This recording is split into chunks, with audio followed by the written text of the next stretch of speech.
All right. Hi, guys. Today we are going to be working with properties of logs. So not necessarily solving anymore. Right now, we're just going to be working with what are some of the different kind of things that we can actually do with logs. And these are going to give you some options of basically how you're allowed to kind of rewrite logs in specific scenarios. So the first thing that we're going to look at is some of those. There's kind of three main properties that we're really going to work with. And they really deal with multiplication, division, and exponents. So this is really true when you see a log and it really works with what's inside of the log. So for example, if you're multiplying two things inside the log, I just use M and N in this case. If you're dividing two different things, we can rewrite this in a specific way. And if we have something inside that has an exponent, that allows us to do kind of something special. So if you look, you'll see that the first one that we're going to work with, multiplication, anytime we're multiplying two things inside of a log, we're allowed to split it up as two different logs. Now Miss Hardy has a typo. Just so you guys know, this is supposed to be log base B. Your base of your log can't change. So if you have log base B, whatever's inside when you split that up into two separate ones with M in one and N in the other, they have to stay the same base. So for example, if we look down below, this is what we call actually expanding. That's what these properties kind of allow us to do. So if I have log base 3 of 4x, what this is basically telling me is that because I'm multiplying two things inside of the log, we are allowed to split this up. All right, so same log on both. You can't change the base of the log, but each one of these pieces, because they're being multiplied, we can separate them into their own separate logs. And this would be what we would call expanding. And we would be done. So for these, we're not solving today. We're simply just learning how to rewrite it in different ways. Now, the next one it doesn't have multiplication per se. It's just an x cubed. So something like this, if we're going to work through solving this particular one, we need a different property. And that's where the last property comes up here. Here, for example, if I have something that's being raised to an exponent, what that tells me is that the exponent is allowed, this n that's up here, this n we're allowed to bring out in front of our log. So for example, on example 2, I see that we have an exponent of 3. So because we have that exponent of 3, nothing else about the log is going to change. The x is still going to stay in there, still going to be a base of 24, but that exponent we're going to bring out in front as a coefficient, and we'd be done. And obviously the last property that we're talking about is when you're dividing two things inside, you're allowed to rewrite them, separate them, and we use subtraction instead.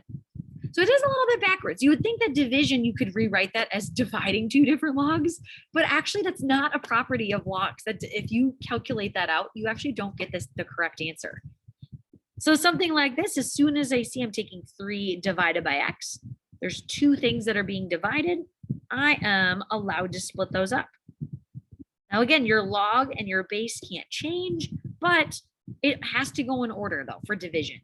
It's always going to be the top number, and then we subtract log base 12 of the bottom number.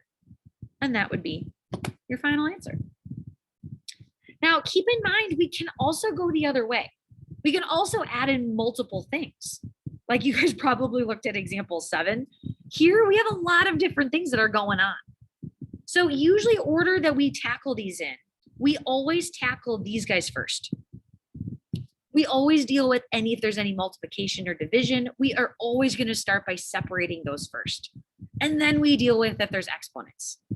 So something like example 7, this one is going to have 1, 2, 3, 4 separate logs. And we are going to go straight up in order. They're all going to be log base 8. So the first one that we're going to work with, log base 8, the first one that I see is 5. So that's going to go in my first one. Now 5 is being multiplied by x squared. That tells me I'm going to use an addition sign. Still log base 8. But now we're going to move on to the second term, which is going to be our x squared, that's going to go in the second one. And since that's being multiplied by y to the 13th, again, multiplication is technically addition when you split it up. So that's going to end up being log base 8 of y to the 13th. And then we only have one more. All three of those are being divided, which tells me that my next one is going to be subtraction. It's going to be log base 8 of my bottom one, which is w to the 9th. Now, to truly expand, I know you're probably thinking, well, Ms. Hardy, isn't that already expanded? Technically, yes, but we always apply all three of those properties. We haven't applied the last one. When you have exponents, that's always your step 2. Now, any of them that have exponents, you're going to bring all of those out in front of each of those logs. So my first one, that one doesn't have any, so still going to keep log base 8 of 5. Now my second one, though, I totally have an exponent. So the 2 we're going to bring out in front, keep the x where it's at, and I'm going to really do that with each of my other exponents. The next one, 13, is going to come out in front of my log base 8 of y, and then 9 is going to come out in front of my last one of log base 8 of w. And this is what we would say is a truly expanded polynomial. Now keep in mind, that's what we call expanding. We can also go the opposite direction, which literally means we're going to do the opposite way, which is called condensing. So if we pick one that's a little bit more complicated, one like this, we always do now those properties in the reverse order.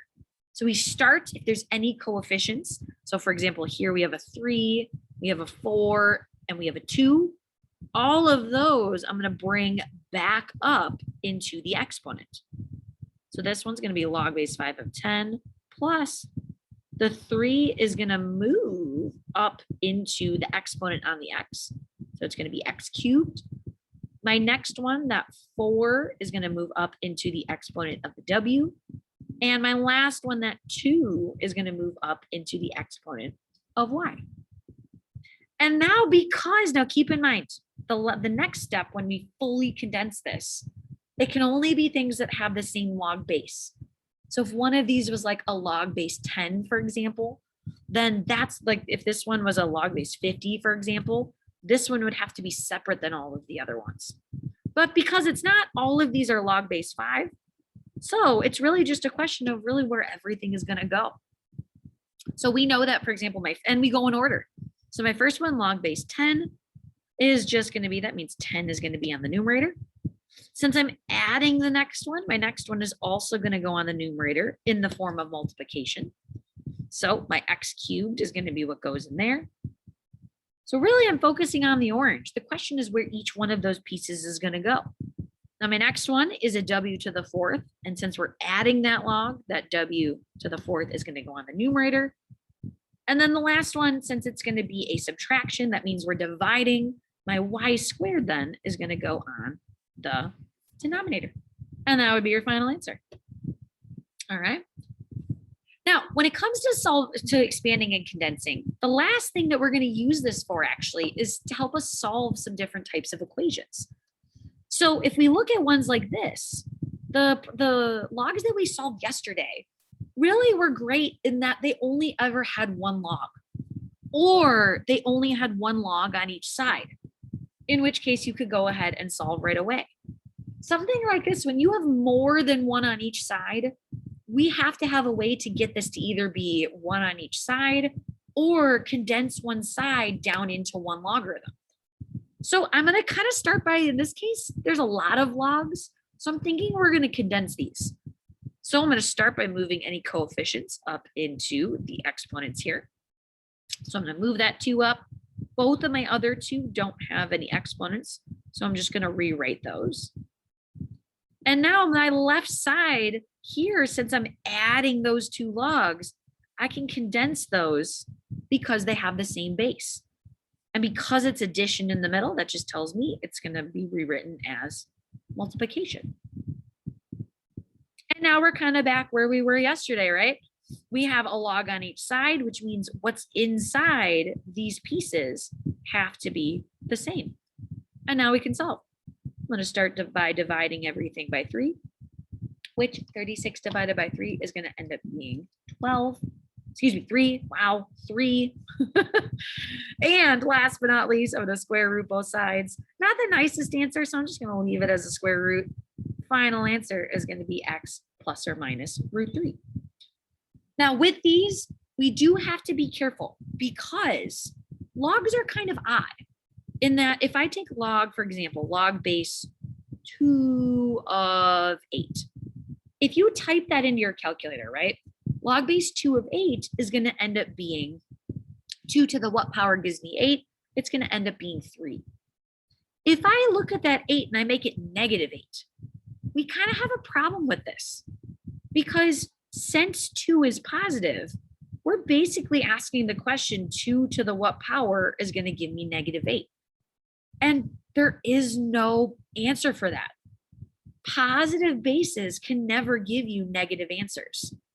So something to be careful of when we solve logs is you can't have negative numbers